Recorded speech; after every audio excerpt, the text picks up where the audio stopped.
Gaza में Israeli हमलों में 52 मौतें, मानवीय संकट गहराया। दिनांक 22 मई 2025। स्रोत अल जजीरा और समाचार एजेंसियां। रिपोर्टर सुकेश ओरांव। स्थान गाजा अंतर्राष्ट्रीय ब्यूरो। गाजा पट्टी पर इजरायली हमलों का कहर जारी है। बुधवार को हुए हवाई हमलों और टैंक गोलाबारी में कम से कम 52 फिलिस्तीनी नागरिकों की मौत हो गई है। अल जजीरा को चिकित्सा सूत्रों ने ये जानकारी दी है। मरने वालों में गाजा शहर से 8, नुसेरात और माघाजी शिविरों से 4 नागरिक शामिल हैं। ये हमला ऐसे समय में हुआ है जब इजरायल पर अंतर्राष्ट्रीय दबाव बढ़ रहा है कि वह गाजा में मानवीय सहायता की अनुमति दे।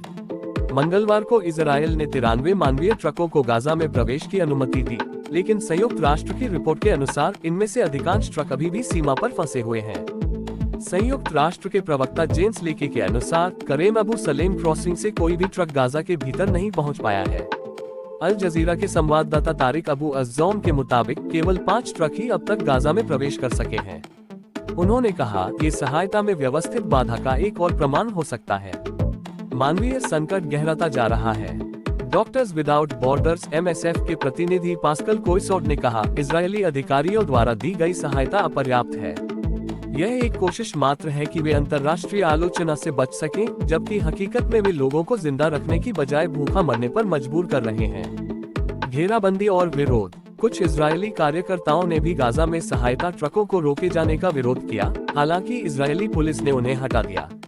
वहीं इजरायल पर बढ़ते अंतर्राष्ट्रीय दबाव के चलते यूनाइटेड किंगडम ने उसके साथ मुक्त व्यापार समझौते पर बातचीत को निलंबित कर दिया है।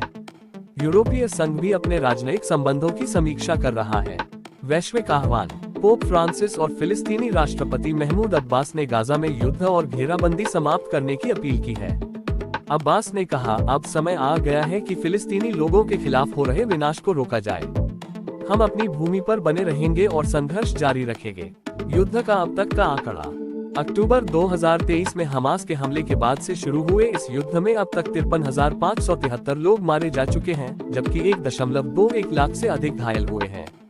संयुक्त राष्ट्र की खाद्य एजेंसी के अनुसार गाजा के 93% से अधिक बच्चे यानी लगभग 9.3 लाख बच्चे अकाल के खतरे में हैं। निष्कर्ष। गाजा इस समय भीषण मानवीय संकट का सामना कर रहा है। जरूरत है त्वरित वैश्विक हस्तक्षेप की, जिससे जान बचाई जा सके और शांति स्थापित हो सके।